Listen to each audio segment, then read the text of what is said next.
Good evening, everyone. Good evening. For the longest time, I thought is I just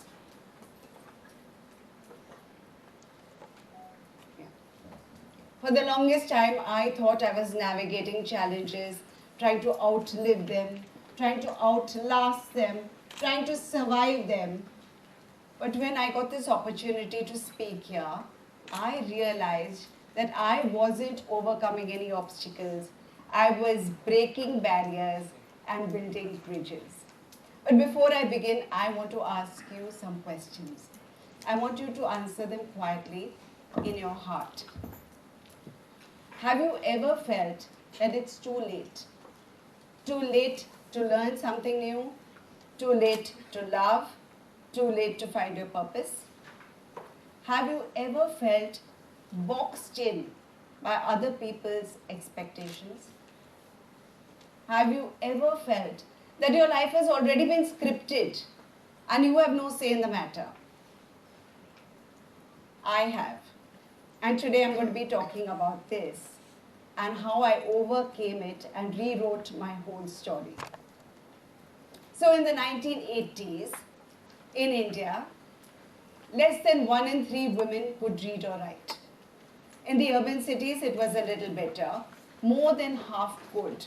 But only about 2 in 100 made it to a college degree. And across the country, more than half the female population was married by the age of 18. And for most people, most of them, marriage meant the end of their education, their career, and often their dreams. I was one of them. I was married at the age of 19, not having completed my education, no hopes of a career, and a future already scripted by society. This was a scripted life, and it was chaotic. I remember feeling overwhelmed under the pressure of these 3. One was the pressure to stay in a marriage and the conversation and judgment around divorce and remarriage. Second, the impossibility of getting an education. And third, the restrictions or non-existence of a career. Every day seemed like a challenge, and passing each day was an act of courage. But then life just throws things upon you and tries to turn itself around in the simplest of ways. And it doesn't have to look like a big fire. It can just look like a little spark. And my life also opened up for me in this small way. So one day, while I was working in a preschool as a coordinator, a teacher came up to me and she said, there was a 4-year-old child in our class and he listened only when he looked directly at her. And at first I just brushed it off. You know, children do that, right? Sometimes they listen, sometimes they don't. What was the big deal? But she insisted I speak to the parents. I did. They took the child to a doctor and a surgery saved his hearing. Now that teacher was educated. She knew she could help this child. Whereas I didn't have an education. I didn't know what to do. I didn't even think that was important. And that was the day I realized that education wasn't about having certificates on a wall. Education was that knowledge that could totally transform someone's life. And a spark was lit within me. I wanted that knowledge where I also could be changing people's lives. Of course, I had all these barriers I told you about, but I also knew I could build a bridge. And you know, that spark, that wanting something, became my purpose. And this purpose came disguised in an ordinary day as one small event which I wouldn't even have paid heed of otherwise. And it just helped me rewrite my whole story. I thought I was going to be doing something to help other people, but life was helping me get back on my feet. This was my first barrier, education. So have any of you ever told yourself that it's too late to start something new? I did. At 36, my life was a juggling act, except that all the balls were on fire. I was meeting lawyers for my divorce. I was managing a home, a child, and a job. I was even baking cakes at night to supplement my income. But I wanted to study. I wanted to study because that was one thing that was not about my mess. I wanted to study because that was one thing that was not about survival. I wanted to study because I wanted to feel useful again. This was not about me. This was much bigger than me, impacting people, lakhs of them, thousands of them, how many ever I could. And so I decided to study. But I already told you all the things I had on my plate. And in addition, I also had mental barriers. What would people say?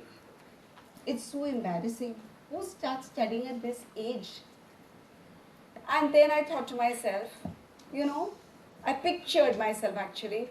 If I was 60, I would still be saying the same thing. So I enrolled. And that was the day I had to start burning the midnight oil. I studied wherever and whenever I could. I studied on the train on the way to work. I studied while I was waiting at a queue at the doctor's clinic. I studied on the kitchen table after my son had gone to sleep. Every little pocket of time became my classroom.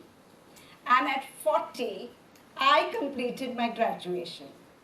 At 50, I completed my post-graduation. And at 54, I received my honorary doctorate.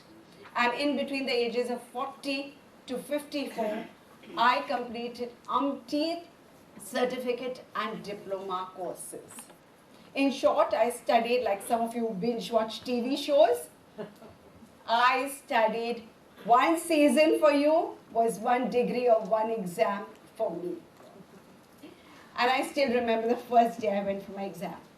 I had my reading glasses, I had an oversized water bottle, and I had a big bag full of stationery.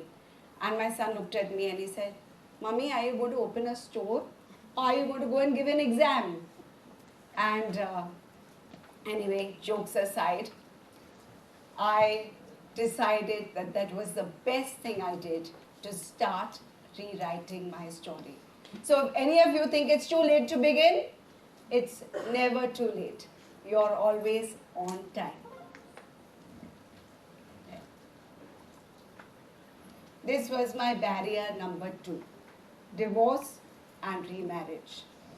I want to ask you, have you ever stayed silent just to avoid being judged? So the word divorce. You know why I'm whispering it? Because in my world we didn't say this word. It was only whispered about. It was considered shameless or shameful rather. And sometimes I felt that silence would have been a bigger sin. So with my parents' support, I left whatever was holding me back and moved on. Divorce gave me my dignity back. Later in life, remarriage gave me love. It was a new chapter and an opportunity to live with dignity and joy. And I was judged. I was judged for leaving, and then I was judged for daring to begin again. And I realized people will say what they have to say. It all depends on how much power I give to their words. And for me at that time, courage was a whisper saying, "Your voice matters."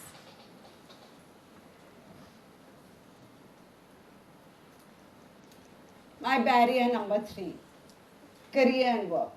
So have you ever felt boxed in by someone else's conditions? Career was not an option I was freely given. I was allowed to work as long as I was back home before my son came from school. So it was permission with conditions. And so I took up a job in a preschool, and sometimes I feel life gives you limits to see how creative you can get within them. At that 3 p.m. curfew before my son came home from school, that became my silent motivator. And I thought, I want to change the world. Let me change it before lunch. And my job became my purpose. I met thousands of educators who believed. I met parents who trusted.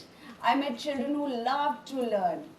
And over the next 3 decades, I set up more than 200 preschools. I trained thousands of teachers. I wrote books on early childhood care and education with the best publishers in the country, which have impacted lakhs of students. And all this came out of one small permission, powered by my purpose, and into something much larger that I could ever imagine. And that's the power of possibility for you. So are you waiting for your barriers to disappear? If you are, let me tell you that your barriers are never going to vanish. Your barriers are only going to just get upgraded. You know, like your phone software, except without those bug fixes. But if you cross each barrier is going to become a stepping stone. And that stepping stone is going to become a strong bridge which will not only carry you across, but it will help you cross thousands of other people, or maybe lakhs or millions, whatever. Education gave me a voice. Divorce gave me my dignity. Remarriage gave me love. Career gave me an identity. Each barrier that I feared became the bridge that I needed the most. And now when I look back, I think that all these struggles, all these walls that I was hitting were actually shaping me for the bridge that I was to build. And now when I look at my son and I look at today's world, all of you, I see a different world.